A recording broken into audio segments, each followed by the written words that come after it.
अस्सलाम वालेकुम। मैं हूं आपकी होस्ट इकरा सलीम और आज एक दफ़ा फिर मैं मौजूद हूं इल्मी सिटी के प्लेटफॉर्म पर। जैसे कि आप लोग जानते हैं कि इल्मी सिटी लाता है बहुत सारे मालूमाती सेशंस आप लोगों के लिए। इसी तरह आज के जो सेशन है वो भी बहुत ज़्यादा इंफॉर्मेटिव है। हमेशा की तरह आज भी आप यहाँ से बहुत कुछ सीख के जाएंगे, बहुत काबिल होंगे कि आप दूसरों को सिखाएं। और इसी रवानगी में इंशाल्लाह हम लोग इस प्लेटफॉर्म पे आते रहेंगे और आप लोगों को बहुत सारी मालूमात देते रहेंगे। जी, मैं अपने ऑडियंस को बताती चलूँ कि आज का जो हमारा टॉपिक है वो बहुत ज़्यादा इंटरेस्टिंग है, बहुत ज़्यादा इंटरेस्टिंग है, इतना कि हमारी सोशल लाइफ से रिलेटेड है। आप लोग जानते हैं कि हम लोग डेली बेसिस पे यहाँ पे आते हैं और साइकोलॉजी से रिलेटेड हर डिजीजेस को डायग्नोस करते हैं, उनका क्राइटेरिया बताते हैं और उनके इश्यूज को हम लोग आपके साथ शेयर करते हैं। आज का जो टॉपिक है रिलेटेड टू साइकोलॉजी है, लेकिन आज हम उसमें हर चीज को डिस्कस करेंगे। सबसे ज्यादा हम अपनी सोसाइटी को देखेंगे कि हमारे ज़हनी मसाइल जो हैं, दिमागी परेशानी जो है वो बहुत ज्यादा हो रही है। आज हम उनकी रेशो देखेंगे कि ज्यादा औरतों में है, बच्चों में है, बच्चियों में है, अडल्ट में है, क्यों है, क्या वजह है। आज हम इन सब चीजों को डिस्कस करेंगे।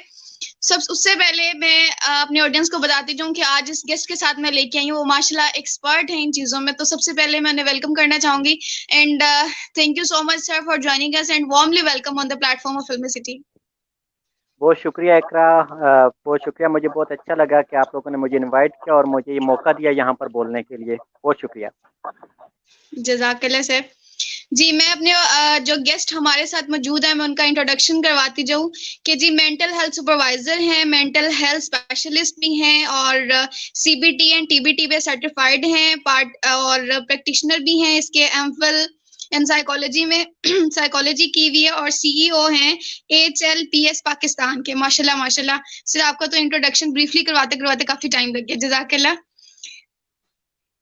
मैं बहुत अपने शुक्रिया।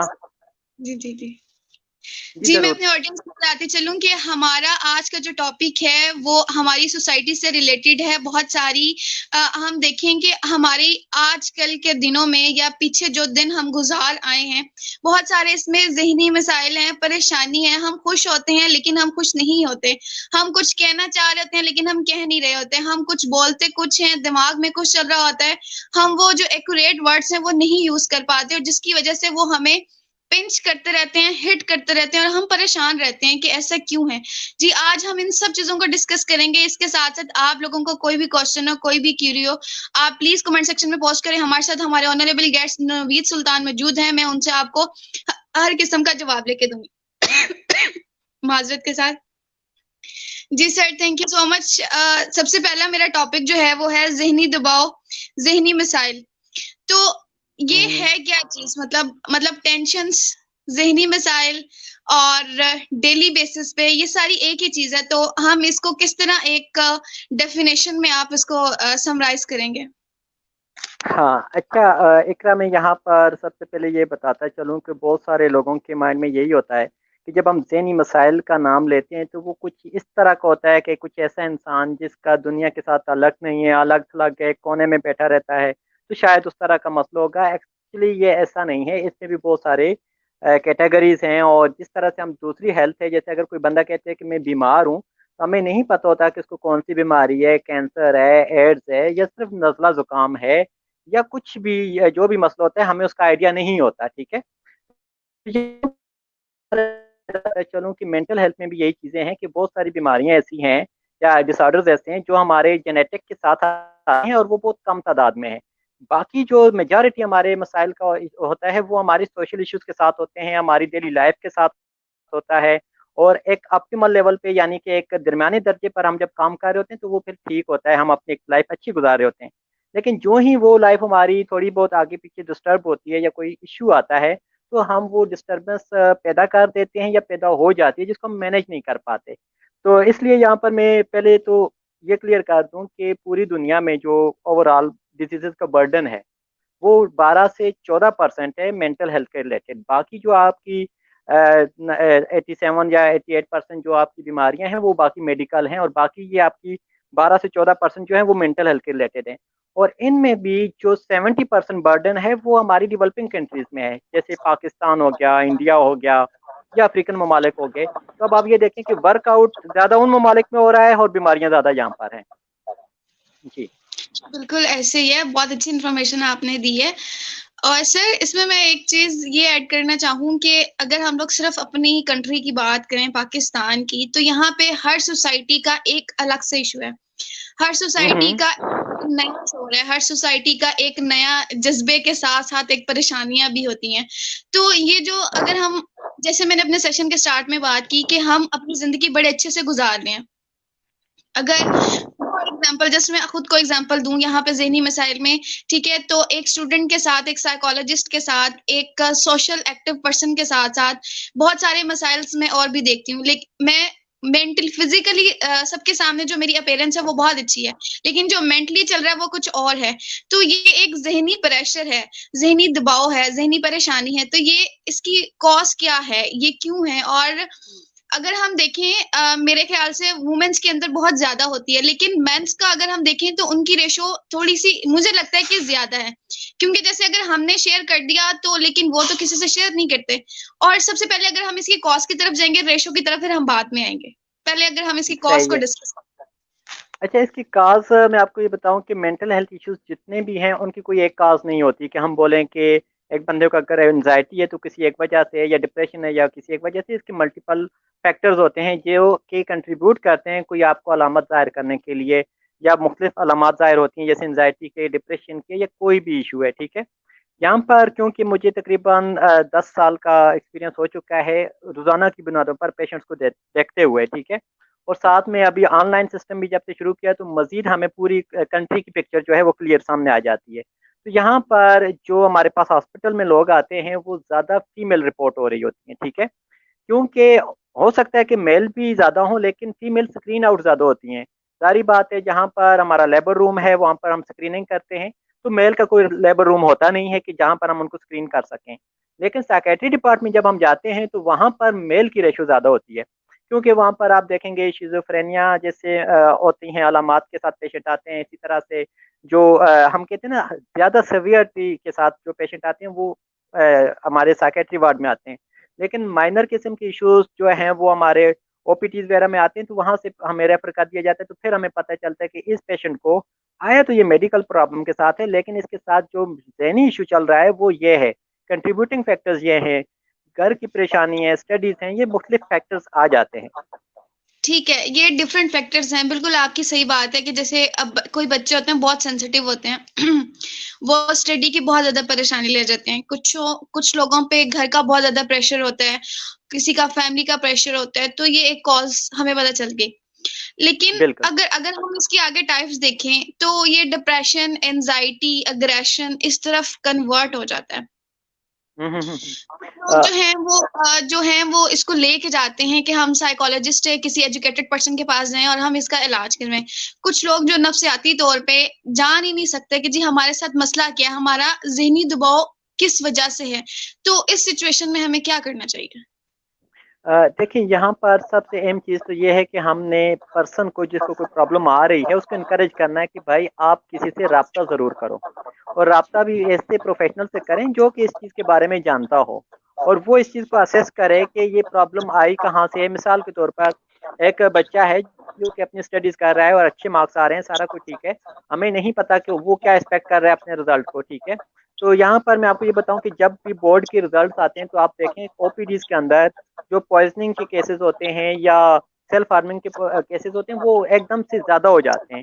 उसकी वजह यही होती है, या एक फैक्टर यही होता है कि उनका रिजल्ट जो है ना वो उनके एक्सपेक्टेड उसमें नहीं आता और वो अपने आप को हार्म करते हैं। जब हम उसकी मजीद असेस करते हैं तो फिर हमें पता चलता है कि फैमिली की तरफ से प्रेशर था। फिर जब हम मजीद है वो करते हैं तो हमें ये भी है कि बच्चे के अपने कोपिंग स्किल्स भी कमज़ोर थे, जिस वजह से उसने ना अपने इन चीज़ों को कोप नहीं कर सका और इस हद तक चला गया। तो डिफरेंट प्रेशर्स जो होते हैं उनको हमने देखना होता है। उसके बाद ही अब ये है कि अब एक पर्सन को ये चीज़ फेस हो रही है, अब वो करेज कैसे करेगा कि वो किसी से रब्ता करे या किससे रब्ता करे। सबसे बड़ा मसला यही है कि हमारे यहाँ लोग करेज इसलिए नहीं करते कि उस बंदे पे ट्रस्ट नहीं करते, और जो आगे हमारे प्रोफेशनल्स होते हैं उनमें भी एक चीज़ होती है कि वो स्टोरी बंदे की बनाकर शेयर कर देते हैं, तो लोगों को गिल्ट फील होता है कि यार ये मेरी स्टोरी है। तो प्राइवेसी का आंसर जो है ना हमारे यहाँ बहुत ज़्यादा है, तो इसीलिए हम तो कोशिश जो ये करते ये हैं कि जो देखिए, यहाँ पे जी एज अ साइकोलॉजिस्ट मैं भी यहाँ पर मौजूद हूँ, तो यहाँ पे मैं कहूंगी कि जो इन्फॉर्म कंसेंट लेते हैं साइकोलॉजिस्ट भी, साइकोथेरेपिस्ट भी, तो ये फिर कहाँ जाता है? तो फिर ये क्यों लेते हैं? अगर ये लोग इन्फॉर्म कॉन्फिडेंशियलिटी मेंटेन ही नहीं कर सकते तो फिर ये क्यों? देखें, यही तो मैं कहता हूँ ना कि अगर आप पंजाब का या पूरे फेडरल का भी अगर आप लीगल सिस्टम देखें तो उसमें क्लियर कट लिखा हुआ है कि पेशेंट को सपोर्ट करना और उसकी किसी किस्म की भी उसको कोई हार्म आपने नहीं पहुंचाना। हार्म में उसमें ये फिजिकली नहीं है कि हमने उसको मारना है, उसको मेंटली भी टॉर्चर या कोई इस तरह की चीज नहीं करनी। हम देखिए इन्फॉर्म कंसेंट पूरा नहीं देते हैं। साइकोलॉजिस्ट के पास जब कोई जाता है तो उसकी प्रायोरिटी ही यही होती है कि मुझे मेंटली हार्म ना पहुंचे, मेंटली हार्म जो पहुंचा हुआ है उससे रिवील करने के लिए वो पहुंचता है। और अगर हमारे बिल्कुल साइकोलॉजिस्ट ही वही कॉन्फिडेंशियलिटी मेंटेन नहीं रख सकते, उसको ब्रीच कर देंगे, तो फिर किस सेंस में वो उस सीट पे बैठे हुए हैं? तो क्या इस केस में जी वो तो मजीद उसको डिस्ट्रॉय कर रहे हैं, उसके कह लें माइंड के पीस को मजीद। बिल्कुल। यहाँ पर मैं आपको एक चीज़ बताऊं कि अभी कुछ माह पहले मैंने कंसेंट फॉर्म एक डेवलप किया जो कि तकरीबन 8-9 पेजेस पर है और क्लियर आसान उर्दू में हमने उसमें यही लिखा है कि मैं कौन हूँ, मैं कौन सा साइकोलॉजिस्ट हूँ, मेरी क्या लिमिटेशंस हैं, आपकी क्या लिमिटेशंस है। आपने देखा होगा अक्सर हम काउंसलिंग करते हैं, बाद में बंदा कहते हैं आपने मुझे मेडिसिन देनी है कि नहीं देनी। एक्चुअली हमने उसको कंसेंट नहीं लिया हुआ होता, उसको पता ही नहीं होता कि मेरे साथ इन्होंने करना क्या है। ठीक है, तो कंसेंट फॉर्म में को पहले समझाते हैं कि भाई ये चीजें हैं, मेरे ये आपके अंदर ये अलामात हैं, हम इसका इलाज करते हैं, तो आप ये सारा कुछ पढ़ लें। उसमें उसकी एज और अगर मैं उसका कोई ब्रीच करता हूँ उसकी प्राइवेसी, तो वो कहाँ तक कानूनी अख्तियारात हैं उसके पास कि वो मेरे खिलाफ केस वो करे, तो ये भी उसको बताते हैं। ठीक है, और इसके ऊपर हमने सिर्फ यही नहीं कि लिख के देते हैं, साथ में वीडियो डेमो भी बनाया हुआ कि वो क्लियर कट देख सके किसी हवाले से भी। यही वजह है कि अभी अगर आप हमारे पर्सनल उसमें देखें जो हमारे पास पेशेंट्स आ रहे हैं, पिछले 6 माह में तकरीबन हम कोई 3500-3000 पेशेंट डील कर चुके हैं जो ऑनलाइन है। सिर्फ इसी वजह से कि हम ना पेशेंट की तरफ से कोई चीज वो करते हैं कि वो हमें कोई नुकसान पहुंचाए। अक्सर आपने देखा होगा हरासमेंट होती है पेशेंट्स की तरफ से भी, कुछ ऐसा आ जाता है, और समटाइम साइकोलॉजिस्ट की तरफ से भी हरासमेंट हो सकती है और प्राइवेसी का आंसर भी आ सकते हैं। तो वो दोनों चीजें जो है ना उसको हम क्लियर करते हैं। तो यही वजह है कि बहुत अच्छे अच्छे लोग जो हैं जिनको बिल्कुल ट्रस्ट नहीं होता किसी पे, तो वो भी अप्रोच कर लेते हैं सिर्फ इसलिए कि उनको पता है कि अगर ये इस तरह से करेगा तो हम इसको कुछ कर सकते हैं। तो अब वो लोग जिसका हमें पता नहीं कि वो साइकोलॉजिस्ट है कि नहीं है, उसको हम अपनी इन्फॉर्मेशन देते हैं, अगर वो कहीं पे शेयर कर देता है तो हम उसका क्या कर सकते हैं, हमने तो उसके साथ कोई मुआहदा ही नहीं साइन किया हुआ। इसलिए मेंटल हेल्थ की जो बीमारी होती है या कोई भी, चाहे छोटी हो या बड़ी हो, कंसेंट लेना बहुत जरूरी है पेशेंट की तरफ से और उसको बताना कि मैं कौन हूँ। ऐसे ही हम अगर उसको में जवाब दे दें या कुछ, तो वो प्राइवेसी सब है उसकी। जी जी, बिल्कुल ऐसे ही है। Thank you so much. ये जो चीज़ें हैं आपकी कॉन्फिडेंशियलिटी मेंटेन करने वाला, इसको ब्रीच ना करना, ये जो कहते हैं हम पे डिपेंड करता है, और इसकी प्राइवेसी मेंटेन करना भी हमारा फर्ज है एक। सर, अगर हम अब इसकी रेशो की तरफ आएँ, ये तो अब हम इसका बिल्कुल। क्योर की तरफ आ गए। अगर हम रेशो की तरफ आएँ, तो मैंने जितना ऑब्जर्व किया है तो मैंने देखा है कि मतलब ये जो ज़हनी दबाव है ये तो उम्र के हर हिस्से में बहुत ज़्यादा होता है, और एज के साथ शायद ये बढ़ता रहता है। मतलब अगर ज़ाहिर-सी बात है, आपकी फैमिली का प्रेशर है, आपके स्टडी का हम्म। प्रेशर है, आपके साथ करियर का एक बहुत बड़ा बोझ चल रहा है, सेटलमेंट कैसे होनी है, और ज़िंदगी के बहुत सारे पहलू हैं जिनको हम कुछ ज़्यादा सोच लेते हैं और हम अपना ज़हनी सुकून खराब करते हैं। सर, अगर ये एज के फैक्टर तो हैं, लेकिन अगर जितना मैंने ऑब्जर्व किया है तो उसमें यंगस्टर्स में ये जो है ज़हनी प्रेशर बहुत ज़्यादा है। तो इसकी कोई ख़ास वजह? देखिए, मैं आपको एक चीज़ बताता हूँ कि पहले तो हम ये देख लेते हैं कि जो ज़हनी परेशानियाँ हैं या बीमारियाँ हैं, वो आती कहाँ से हैं या उनका सोर्स कहाँ से है, तभी हमें फिर पता चलेगा कि इसके ऊपर हमें प्रेशर कहाँ से कितना आता है। अभी आपसे पहले मैं यही चीज़ सर्च कर रहा था कि जो जेनेटिक कंट्रीब्यूशन है, सारी बीमारियों के ऊपर हमारा अपना मसला नहीं होता। कुछ जेनेटिक कंट्रीब्यूशन होती है जिनके ऊपर हमारा कोई अख्तियार नहीं होता, और कुछ ऐसी होती हैं कि जो मसाइल हमें सोसाइटी की तरफ से आ रहे होते हैं उनके ऊपर भी हमारा कोई अख्तियार नहीं होता। यहाँ पर हमारे कोपिंग स्किल्स बढ़ाने की कोई ज़रूरत होती है। इनमें से अगर हम जेनेटिक की बात करें, ये जो ऑटिज़्म है, ठीक है, ये 80% जेनेटिक की तरफ से आता है। मतलब वो आपकी बाय बर्थ ही 80% होगा और 20% जो एनवायरमेंटल फैक्टर्स होंगे, तो वो बच्चा अमूमन आपने देखा होगा पाकिस्तान में माशाल्लाह से बहुत ज़्यादा काम हो रहा है। दूसरा ADHD है जिसको हम बोलते हैं attention deficit hyper activity disorder. ये भी तकरीबन हर वो वाला फादर जो मर्द है, वो हर 3 में से एक को अगर हुआ, अगर 3 बंदों को है तो उनमें से एक बच्चे को लाजमी चांसेस हैं कि वो भी ADHD का शिकार हो, ठीक है। या फिर जब एनवायरनमेंट उसको मिलता है तो वो ज्यादा चीजें लेकर आ जाए। इसी तरह से अगर हम बाइपोलर को देखें या फिर हम डिप्रेशन की भी कुछ काजेज हैं, तकरीबन 40% जो है वो जेनेटिक आता है। और शिजोफ्रेनिया जो है ये भी हमारे यहाँ तकरीबन जो है आप समझें कि ये जेनेटिक ही इसका काफी हद तक कंट्रीब्यूशन होता है। अब ये कि ये चीजें तो आ गई जेनेटिक, इसमें तो कोई इशू नहीं है। बहुत सारे लोग ऐसे हैं जिनको जेनेटिक लाइफ ठीक ठाक चल रही होती है, लेकिन सडन उनकी एकदम से परेशानी शुरू हो जाती है, क्योंकि जो जो हम पैदा होते हैं, देखें एक बच्चा जब पैदा होता है या एक बच्ची पैदा होती है उसके ऊपर कुछ एक्सपेक्टेशंस होती हैं।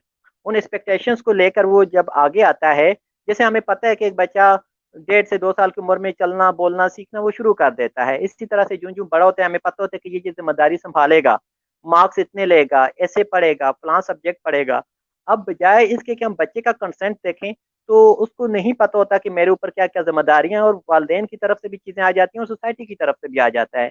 तो वो कुछ वो भी एक्सपेक्टेशंस लेके रखता है, जितनी ज्यादा एक्सपेक्टेशंस पे वो फुलफिल करता जाता है, उसको क्लियर होता है अपना रास्ता, तो उसके मेंटल हेल्थ इश्यूज कम से कम आते हैं। जब उसको अपना रास्ता क्लियर नहीं होता, जैसे पेरेंट्स की तरफ से दबाव है, उसको पता नहीं है कि मैं करना क्या चाह रहा हूँ, जैसे कि जी आपने फलां फील्ड चुननी है, फलां काम ही करना, उस बेचारे को ये नहीं पता कि मुझसे क्यों लिया जा रहा है, तो उसके लिए परेशानी ज्यादा होती है, उसका दबाव ज्यादा बढ़ता है, ठीक है। तो वही एक रिएक्शन के तौर पर समटाइम जिसको हम बर्न आउट भी कहते हैं, ठीक है।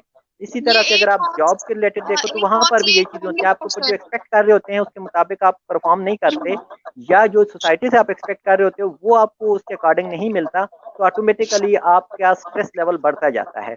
और फिर यहाँ पर ये एक ये अहम जो चीज है आपने कि कॉज कुछ लोग बताई है, ये जो अभी आपने कॉज बताई है, ये फैमिली प्रेशर आ गया एक जहनी दबाव की सबसे बड़ी हम्म, वजह, ठीक है। जी और जी, दूसरी में हम ये कह रहे हैं कि सोसाइटी प्रेशर, ये वो प्रेशर है जो कि हम लोग खुद लगाते हैं लोगों से, ऐसे।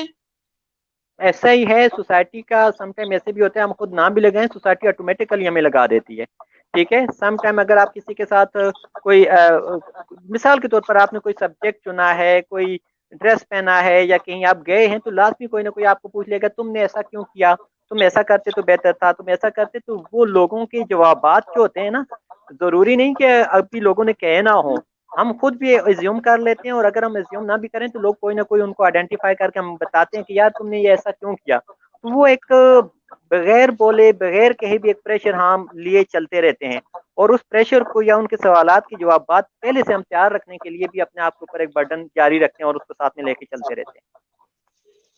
ठीक हो गया। तो यानी कि हम यहाँ पे कह सकते हैं कि जो जहनी दबाव और जहनी मसाइल जो हम लोग खरीदते हैं हेलो, वो हमारी अपनी, आई एम ऑडिबल?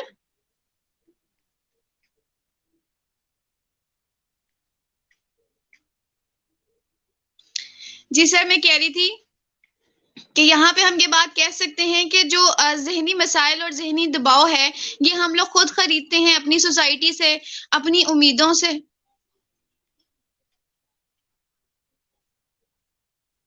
हाँ आपकी आवाज नहीं आ रही नवीद सुल्तान, हाँ, अगर आप। बिल्कुल हम कुछ कह सकते हैं कि अच्छा अभी आप आवाज जी जी, जी जी, आ रही है। जी आवाज आ रही है मेरी? जी जी, यू आर ऑडिबल। अच्छा अच्छा अच्छा, ठीक है। अच्छा मैं बता रहा था कि अब जरूरी नहीं कि ये सारी की सारी हमारी गलती हो, लेकिन हम जब लोगों की तरफ से चीजें सुनते हैं तो सारी बात है वो प्रेशर ऑटोमेटिकली आ जाता है। और यहाँ पर ये चीज भी है कि हमारा अपना ये कि हम उसको अच्छे से मैनेज नहीं कर पाते, और हम एक मुकाबलाबाजी जो शुरू कर देते हैं अपने आप को उस जो रनिंग है उसमें अपने आप को कंटिन्यू रखने के लिए, प्रेशर हम खुद बहुत लेते ही लेते हैं, ठीक है। जो कि हमारे लिए हमारी मतलब कि मेंटल स्ट्रेस का बायस बनता है, जो कि किसी को पता नहीं होता। वही बात कि हमारी स्ट्रेस का किसी को पता नहीं होता अगर सोशल स्ट्रेस की बात देखें तो, लेकिन हम जरूर ले रहे होते हैं। तो यहाँ पर सबसे इंपॉर्टेंट चीज ये होती है कि हमारे जो सोशल सर्कल में हमारी जो रिलेशनशिप है वो बड़े स्ट्रांग होने चाहिए, जो कि स्ट्रेस को कम से कम करें और हमें गाइड करते रहें कि भाई यह हमें कैथारसिस होता रहे, ठीक है। सही हो गया। तो ये तो चलें एक सोल्यूशन आ गया, कैथारसिस हमें करना चाहिए अपने जहनी मसाइल को हल करने के लिए। यहाँ पे भी आपने एक वर्ड यूज किया कि हम लोग खुद खरीदते हैं और ये प्रेशर लेते हेलो। हैं। अगर मैं यहाँ पे ये सवाल पूछूं कि क्या कोई इस तरह का सोल्यूशन है कि हम लोग ये प्रेशर जो है वो जी ना लें या इसको कम कर लें?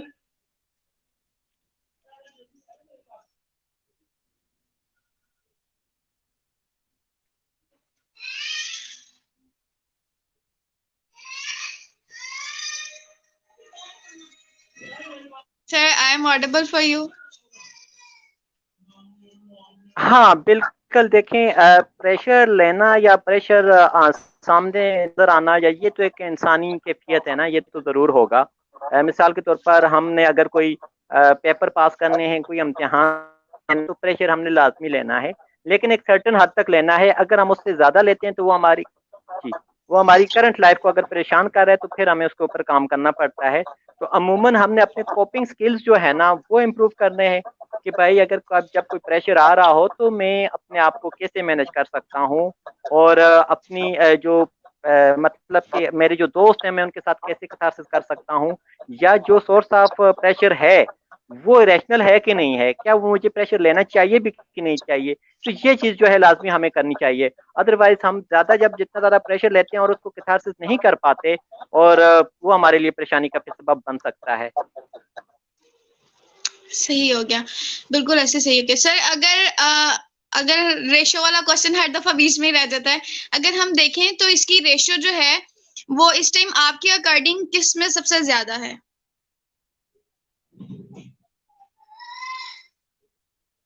अ, देखें, अगर मैं रेशो की बात करूं तो हमारे पास कोई ऐसा पाकिस्तानी डेटा अवेलेबल है नहीं ऑफिशियल। अगर हम बात करें कि सोशल प्रेशर की तरफ से हमें जो रेशो कौन सा कितने परसेंट है, लेकिन अगर मैं आपको अपना डेटा शेयर कर दूं जो पिछले 6-7 माह में हमारे पास आया, इवन के कोरोना के दौरान से जून से अभी तक का, तो उसमें हमारे पास जो 70% जो इश्यूज आ रहे हैं वो सिर्फ फैमिली की तरफ से आ रहे हैं। जब हम पेशेंट के साथ रब्ता करते हैं, वो हमें बताता है कि मुझे ये इशू आ रहा है, तो उससे हम पूछते हैं तो वो बताता है कि मेरी फैमिली में ये चीज़ें चल रही हैं। और तकरीबन सिर्फ 14% जो है वो जॉब के रिलेटेड बताते हैं कि मुझे जॉब के हवाले से ये चीज़ है, फलां चीज़ है, फलां चीज़ है। और फिर उसमें आप ये देखें कि टीचर की तरफ से भी 6% जो है हमारे पास डेटा जो है वो टीचर्स की तरफ से प्रेशर आया कि जी कि ये मैं जब क्लास में जाता हूँ तो मुझे ये चीज़ आती है। फिर यहाँ पर एक और चीज़ भी है, जो टीचर्स रब्ता करते हैं वो अपनी स्टडीज़ के हवाले से और जहाँ पर वो टीचिंग कर रहे हैं उनका वो प्रेशर का बताते हैं। इस वजह से मैं माल एडजस्टमेंट का शिकार हूँ और मुझे ये परेशानियां आ रही हैं। लेकिन हम सबसे ज़्यादा, मैं अब जो चीज़ बताऊं, जो 70% हमारी फैमिली की तरफ से आ रहा है, तो अब आप ये देखें कि हम सबसे ज़्यादा जो वर्क कर रहे होते हैं, हम कमा रहे होते हैं, हम जॉब पे जाते हैं, हम अपनी फैमिली के लिए जाते हैं, ठीक है।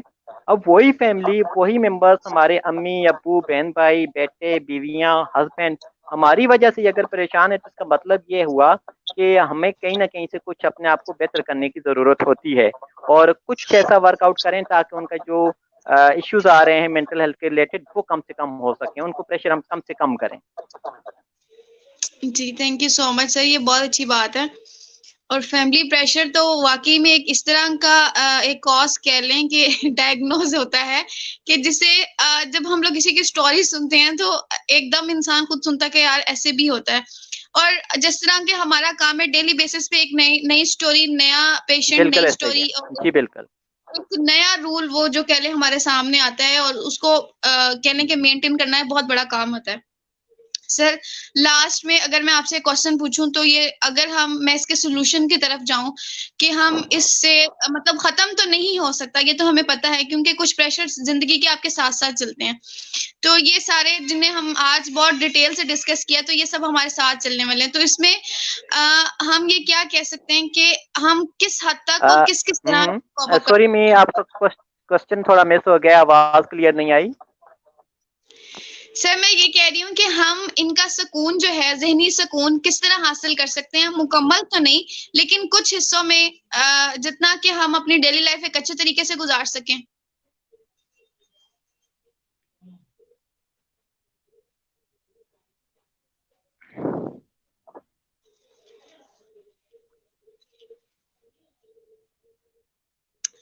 ओह! जी, हमारे साथ गेस्ट मौजूद थे नवीद सुल्तान, शायद due to some network issue वो हमें डिस्कनेक्ट हो गए हमारे साथ से। हमारा आज का टॉपिक मैं अपने ऑडियंस को बताती चलूं कि हमारा आज का टॉपिक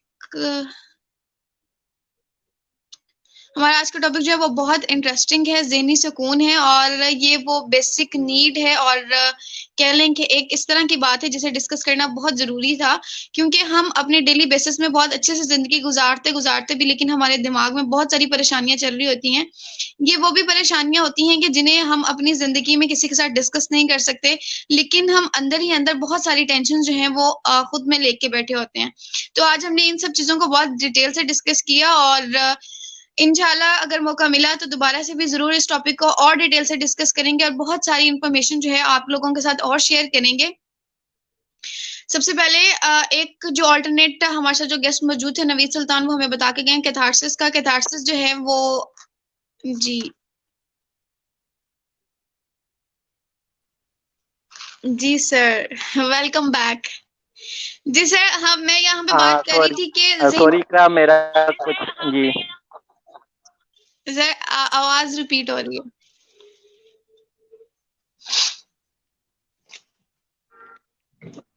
एक्चुअली मैं नहीं सुन पा रहा, नेट बहुत ज्यादा स्लो है सर। मैं अगेन इसको वो करता हूँ क्योंकि मुझे आवाज क्लियर नहीं आ रही। मैं अगेन इसको जी चलें जी, चलें हम लास्ट में ऑल्टरनेट सुनने के लिए, सोल्यूशन सुनने के लिए थोड़ी देर उनका वेट कर लेते हैं, क्योंकि सोल्यूशंस जो हैं वो बहुत ज़रूरी होते हैं। प्रॉब्लम्स हम डिस्कस कर चुके हैं। अभी हमने जो फैक्टर डिस्कस किया है उसमें 70% जो है वो फैमिली कह लें कि प्रेशर है। फैमिली का बहुत ज़्यादा प्रेशर होता है आप पे। अगर अभी हमें हमारे गेस्ट ज्वाइन करेंगे तो उसमें उन्होंने ये बताया कि फीमेल्स को बहुत ज़्यादा प्रेशर होता है। वैसे तो मेल्स को भी बहुत प्रेशर होता है, लेकिन चलें फीमेल्स ज़्यादा ले लेती हैं। जी सर, अब I am audible for you.